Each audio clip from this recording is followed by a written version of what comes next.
C'est quoi la vie d'un plaisancier missionnaire en Caraïbes? Alors, c'est un exercice un peu compliqué à formuler car la dimension spirituelle de missionnaire ne s'explique pas. Elle se vit. Ceci étant précisé, il existe de nombreuses formes de mission, d'appel plus exactement. On ne s'improvise pas missionnaire, on en est appelé dans la liberté des enfants de Dieu.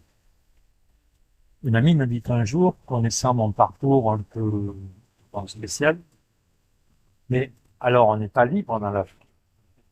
Bien, c'est exactement le contraire.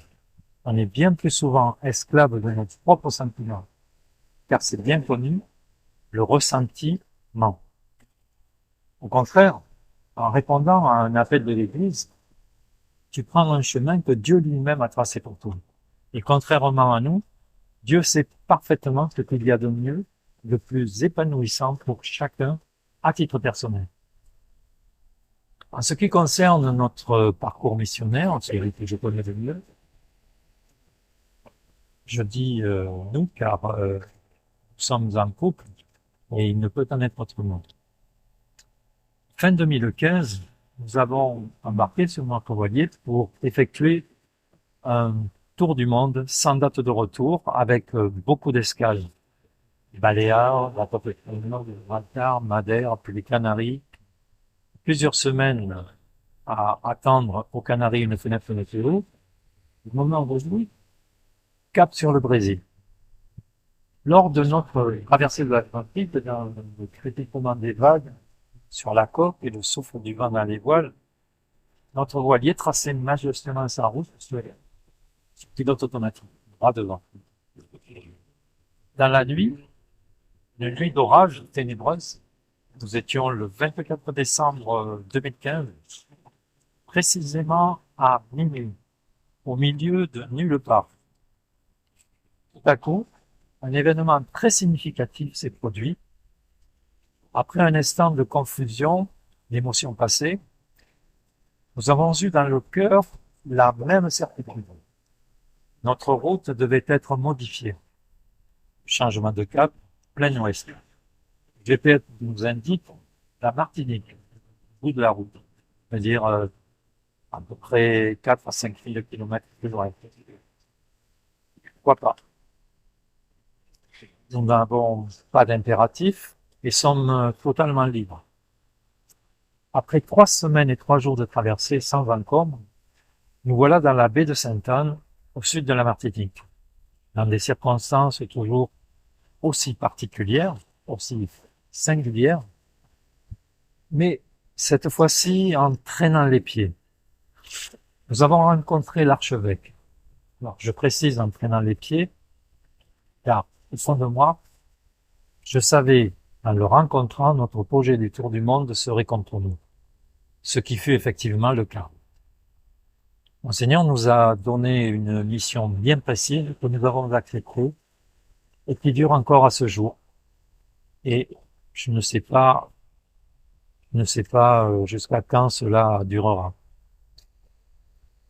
L'objet de la mission qu'il nous a confiée, entre autres, je dis bien entre autres car les voies de Dieu sont vraiment impénétrables. Donc mettre en place des parcours alpha. Alors, cela consiste à prodiguer un enseignement préétabli, suivi de partage en petits groupes. Ça se passe le soir, en raison de 3 heures. Et une fois par semaine, durant environ 2 à 3 mois. Également, nous avons mis en place des groupes de partage biblique. Cela consiste à décrypter les textes sacrés en observant leur résonance dans notre propre vie. Ce fut passionnant et très enrichissant. Alors, enrichissant du point de vue spirituel.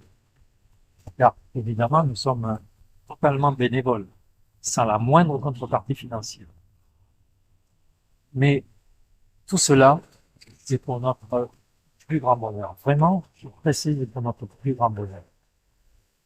Et bizarrement, je me suis souvent posé la question, certainement une tentation. Ma question, ne serais-tu pas plus heureux en naviguant au gré des vents d'île en île sans la moindre contrainte totalement libre de lever l'ancre ou de séjourner plus longtemps dans ce pays ou dans celui-ci, sans limite, sans frontières. Nous sommes retraités. Le bateau, je l'ai construit, je le connais parfaitement. Je l'entretiens moi-même. Tout est simple. La réponse, sans la moindre ambiguïté, non. Deux raisons à cela. Premièrement, nous avons beaucoup de temps pour vous, ce qui nous a permis de sillonner l'arc entier, et il nous reste encore beaucoup à découvrir. D'autre part, nous sommes tous des êtres de relation. Rien ne peut remplacer le contact direct et suivi avec les autochtones notamment. Les amitiés, les rencontres, c'est cela que nous éditons. Bien sûr, au cours de nos navigations, nous faisons de belles rencontres, mais très brèves et sans suite. Nous voyons des paysages luxuriants, de sublimes plages désertes, des lieux à couper le souffle, du beau temps. Mais au final, que reste-t-il? Sinon, quelques photos et de vagues souvenirs. Si notre vie devait se résumer à cela, elle serait bien triste. Ayant vécu les deux situations, je suis formel. Le voyage pour le voyage, pas d'intérêt. Pas d'intérêt à long terme. Et même, je dirais, à court terme.